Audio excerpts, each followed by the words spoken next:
Okay, this is going to sound very maximalist, very weird, but in my opinion, Cardano in a lot of ways is crypto's saving grace. Now, hear me out on this. There's a lot of reasons why. I'm going to cover them in today's video. I'm going to go over a little bit of cool news in Cardano's spectrum, but I just want to let you know that cryptocurrency's first foundations are based on being for the people and really just having an inclusive accountability model. Cardano to me does this in a lot of ways, kind of like Bitcoin did when it first started.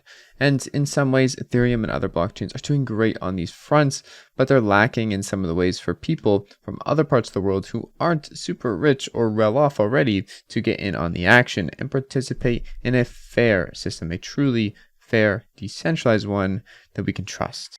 Or really one that's trustless. Cryptocurrencies are not meant to be for venture capitalists only and people have a bunch of money to throw money into and make more money. That's not the purpose of crypto. The purpose of crypto is to be a better form of monetary value and a storage, whether that be Bitcoin or just a better way of transacting value.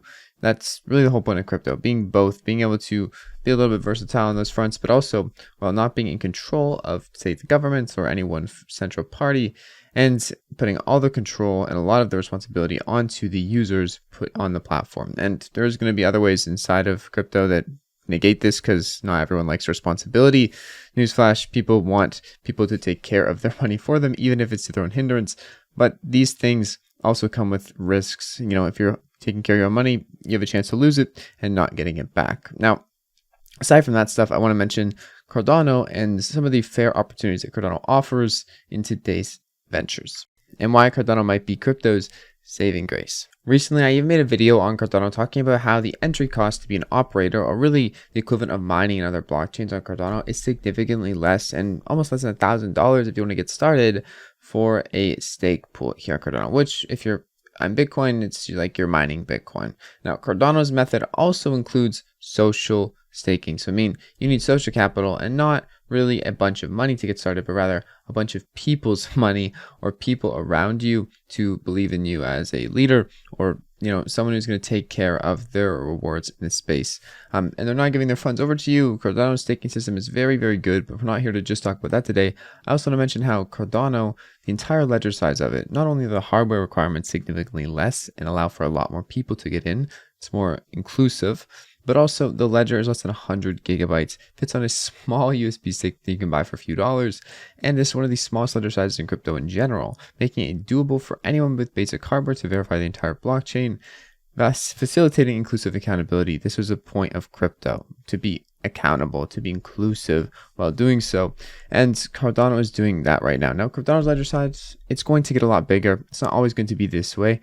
As the blockchain grows, as things grow inside of the ecosystem, it's not going to be this way.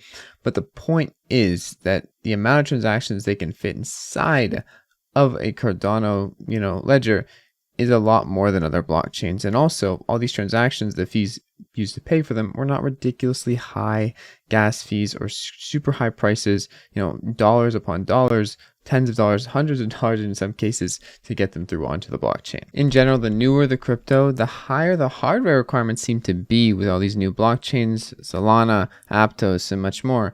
The disk size is more, the memory is more, the CPU has to be more intensive, internet speed has to be better, and on and on.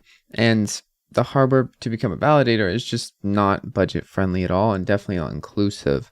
Even right now, you can run a Cardano node on a Raspberry Pi. Effectively, only wealthy insiders can run and verify transactions on these new chains, and they massacred the principle, hoping no one would even notice that normal people can't get into this, so it's not very countable whatsoever.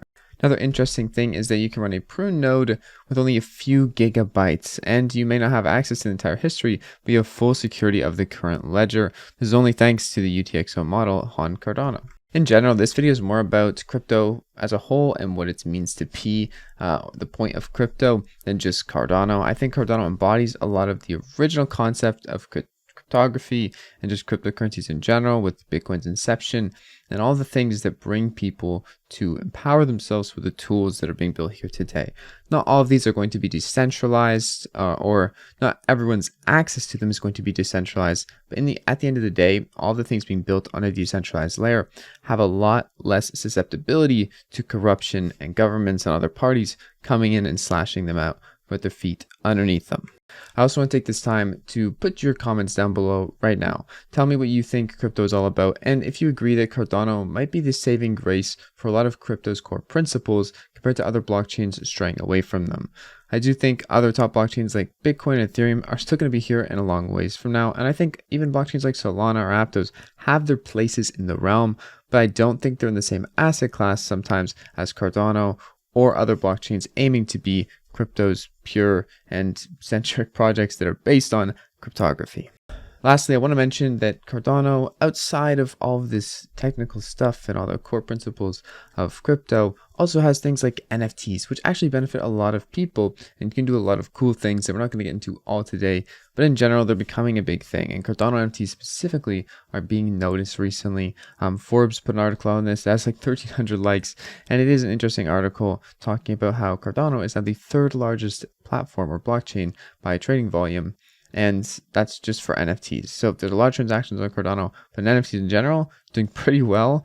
If you view Crypto Slam right here, you can see third is over 800,000 USD sales in 24 hours. This isn't exactly right every single day. Over the past 30 days, which the poll was, or this article was written about, it was the case, and it happens to be that Cardano's last 30 days have been extremely successful with a new all-time high in ADA volume ever before, and this is in the middle of a bear market, and things are going very well on this front. I just thought I'd mention that. Maybe it gets people excited. I know people are excited about NFTs, and it's forming a lot of positive sentiment in the community, so I thought I'd mention today's video. Anyways, that's it for today. That's all I got, and if you want to stake your ADA with a Jack stake pool, you can do so to earn passive ADA on your ADA. See you guys in tomorrow's video. It's been your friend Jack. Peace out.